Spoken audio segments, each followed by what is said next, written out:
Desde hace ya bastante tiempo, uno de los datos curiosos más llamativos sobre varios de nuestros cuentos de Disney favoritos es que estos, en sus versiones originales, eran bastante distintos. Desde hijos indeseados hasta mutilaciones corporales. Las princesas de Disney no eran como las recordamos de nuestra infancia.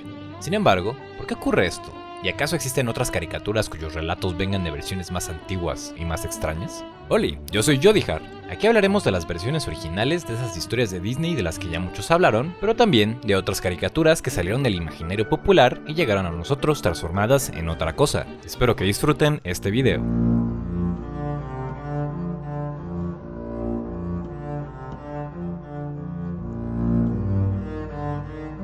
Aunque pueda parecer poco original, muchas de las historias que nos contamos hoy en día son extremadamente viejas. En realidad, ese concepto de un autor todopoderoso es bastante reciente. Ya saben, ese sujeto que con su increíble ingenio escribe los cuentos, novelas o programas que vemos hoy en día, y al que por supuesto le pertenece cada detalle de sus historias. En la antigüedad era común que las historias sobrevivieran por medio de la tradición oral, es decir, al ser contadas de persona a persona, y también era común que en la transmisión se perdieran cosas, se cambiaran detalles o se añadieran porciones. Ya saben, cuando algo no les gusta de su serie favorita, siempre pueden cambiar el final en sus cabezas y fingir que todos vimos lo mismo que ustedes. Guiño, guiño.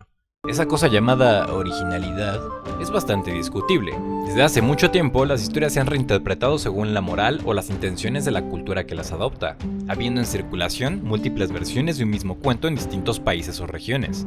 Aquí veremos algunos ejemplos que terminaron en las caricaturas que disfrutamos en nuestras infancias. Desde luego, no puedo hablar de todos los programas que vemos hoy en día y que son tan viejos como Matusalén porque sencillamente no acabaríamos, pero podemos contar algunas menciones curiosas. Empecemos por los más conocidos. Las princesas de Disney en su mayoría fueron adaptaciones de cuentos populares de la Europa medieval, aunque las primeras antologías de estos cuentos son las del autor Jean-Baptiste Bazille y por supuesto de los hermanos Grimm, del siglo XVII y XIX, respectivamente. Empecemos por Blancanieves. No existen tal cual versiones anteriores a los textos de los Grimm, más bien una serie de fragmentos de otras historias que son muy similares a las del cuento tal cual lo conocemos.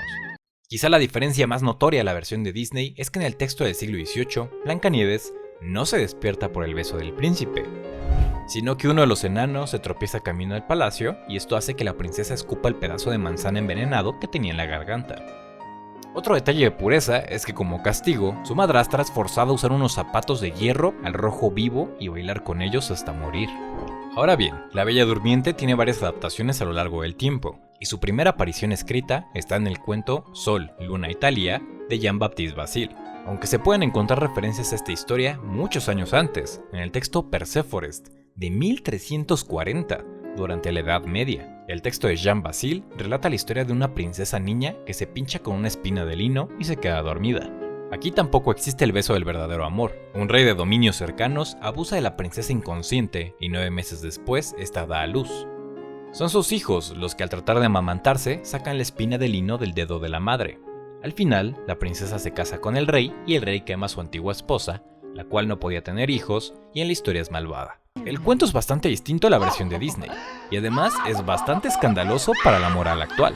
Algunas interpretaciones suponen que se trataba de una alegoría sobre los fenómenos naturales dirigida a la clase aristócrata, aunque imperan algunos valores de la época no necesariamente agradables, como la posición de la mujer frente a la maternidad, donde se asumen como más valiosas o buenas a las mujeres que pueden tener hijos, o la violación del rey, que no es criticada en la historia y termina solucionándose con el casamiento. La historia moderna tiene más tintes del texto modificado por los hermanos Grimm, quienes cambiaron detalles de los cuentos populares para hacerlos más convenientes al público infantil. Por ejemplo, las malas en Blancanieves o la Cenicienta no son las madres, sino sus madrastras, porque esto sería bastante incorrecto para la visión de la maternidad de la época.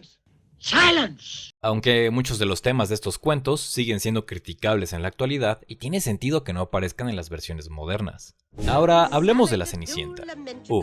Esta historia data de la antigua Grecia. A la doncella Ródope, un águila le robó una de sus sandalias, o como le decimos en México, chancla. Su chanclita terminó cayendo sobre la cabeza de un rey, quien buscó a su dueña por todos los pueblos cercanos hasta casarse con ella. De aquí aparecieron muchas historias muy distintas entre sí.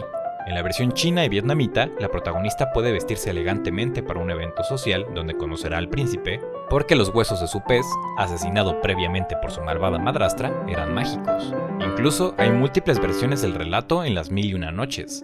La versión más similar es de nuevo la de Charles Perrault, en la que el príncipe busca a la doncella con la zapatilla y todos son perdonados y viven felices por siempre. Aunque en el texto de los hermanos Grimm, la hermanastra al ver que su pie no cabía en la zapatilla, se corta los dedos para que éste embone. Sin embargo, la sangre la delata. De hecho, las adaptaciones de los Grimm en general tenían castigos más crudos para los malvados. La Sirenita es un cuento más reciente del siglo XIX, escrito por el autor danés Hans Christian Andersen, ese mismo que escribió El Patito Feo. Esta historia tiene un final bastante distinto. En el cuento original, la Sirenita no tiene nombre y obtiene sus piernas, pero cada paso le duele como una daga.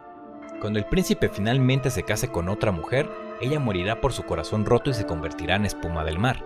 Si quiere evitar esto, tendrá que tomar la vida del príncipe. Sin embargo, el gran amor que siente por él no se lo permite. El príncipe al final se da cuenta que ella es quien lo salvó de su naufragio, pero ya es demasiado tarde, y la protagonista se convierte en espuma del mar. Sin embargo, por sus buenas acciones y sus deseos de vivir, ella sigue adelante, esta vez como un espíritu del viento. Quizá, para hacerla menos trágica, Disney decidió que en su adaptación Ariel se quedara con el príncipe y vivieran felices por siempre. Además creó el personaje de Úrsula para que hubiera un antagonista. Ahora bien, como no todo en esta vida es Disney, seguro ustedes se acuerdan de los cuentos de la calle Broca, esa maravillosa serie con historias increíblemente fantásticas. Pues al ser una adaptación de una antología de cuentos populares, tiene historias bastante viejas. Por mencionar algunas, el cuento del hada de la llave del agua está inspirado en el cuento de Charles Perrault, Las hadas. Salvo que al ser un texto del siglo XVII, pues no existían en aquel entonces las llaves del agua o los servicios de cañería como los conocemos hoy en día. Así que el hada no salía del grifo, sino que vivía en una fuente de agua natural a unas millas de la casa de las doncellas. A diferencia de la caricatura, en la historia de Perrault, a la hija bondadosa el hada le da el don de escupir perlas y diamantes, mientras a la malcriada la castiga por ser grosera y cuando habla salen serpientes y sapos de su boca. En la historia antigua, la hija buena es culpada por su malvada madre de la desdicha de su hermana, y es expulsada de su casa, pero un príncipe se enamora de ella y de su don y se casan, mientras su hermana es expulsada tiempo después de la casa y muere en el bosque. Terrible. A mí personalmente me gusta cómo en los cuentos de la calle Broca la fórmula invertida, es decir, con la buena expulsando serpientes de su boca, termina recompensándola con el amor de alguien desinteresado. Otra de las adaptaciones interesantes es el capítulo de la calle Broca titulado El justo y el injusto, en el cual dos mendigos discuten si es mejor ser justo o injusto, valga la redundancia. Así que apuestan a ver si la próxima persona que pase por ahí piensa igual que alguno de los dos. Para su suerte se trata de un diablo en motocicleta vestido de monje, y el justo termina perdiendo su pan y sus ojos. La moraleja debería ser no apuestes órganos. En fin, en este mismo cuento, el justo termina debajo de un árbol donde los demonios se reúnen. Ahí descubre que el agua del bosque es curativa y que la hija del rey está enferma. Así que el justo sana sus ojos, a la hija del rey, se casa con ella y es feliz para siempre. Este cuento tiene varias versiones en la Europa medieval por ahí del siglo XIV después de Cristo. La más antigua es de origen musulmán y como es esperable no hay ni demonios ni motocicletas. En cambio son dos mendigos que discuten si es mejor decir siempre la verdad o siempre mentir. Ambos apuestan a probar esto con unos animales que se reúnen en el bosque.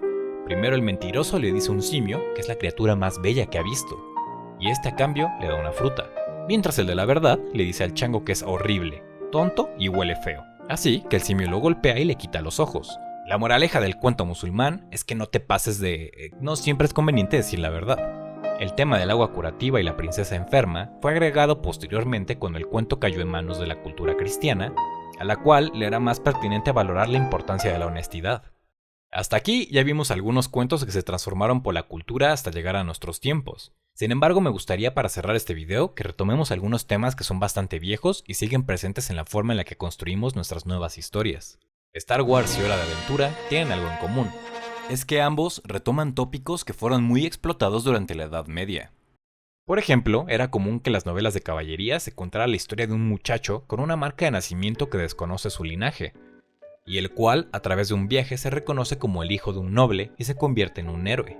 De hecho, el antropólogo Joseph Campbell propone el viaje del héroe, que es el esquema de gran parte de las historias en muchas culturas a lo largo de los siglos.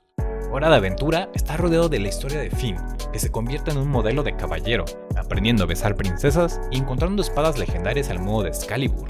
El mismo Encridión, el manual para besar princesas, es un libro repleto de referencias. Una de ellas, de hecho, es el Tengwar élfico, una lengua creada por Tolkien, un autor que en El Señor de los Anillos construyó una fantasía con tópicos medievales, ya que tanto él como su amigo C.S. Lewis de Narnia eran académicos que investigaban sobre esta época. Para no irnos tan lejos, existen aún mitos o historias que nacieron hace muchos años y que no solo se reinterpretan, sino que obtienen nuevas formas de aparición. Quizá el caso más popular sea el del relato artúrico, que se popularizó por ahí del siglo XII y que ha obtenido adaptaciones y reinterpretaciones hasta nuestros días. Quizá las versiones más recientes sean las de Disney con la película La espada en la piedra, esa serie inglesa llamada Merlín, o Trollhunters de Guillermo del Toro, donde el cuento original, por más cambiado que esté, sigue vivo y se sigue transmitiendo a través de nuevos medios e historias.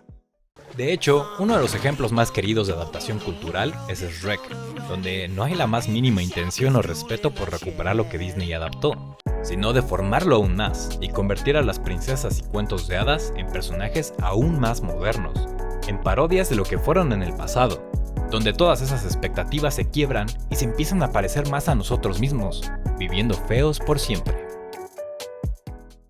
Hasta aquí el video de hoy, espero que les haya gustado. Si llegaron hasta aquí y quieren saber más sobre mí, los invito a mi canal de YouTube, donde analizo series, películas o cosas más random como la comida y la caca. Y les deseo un buen día.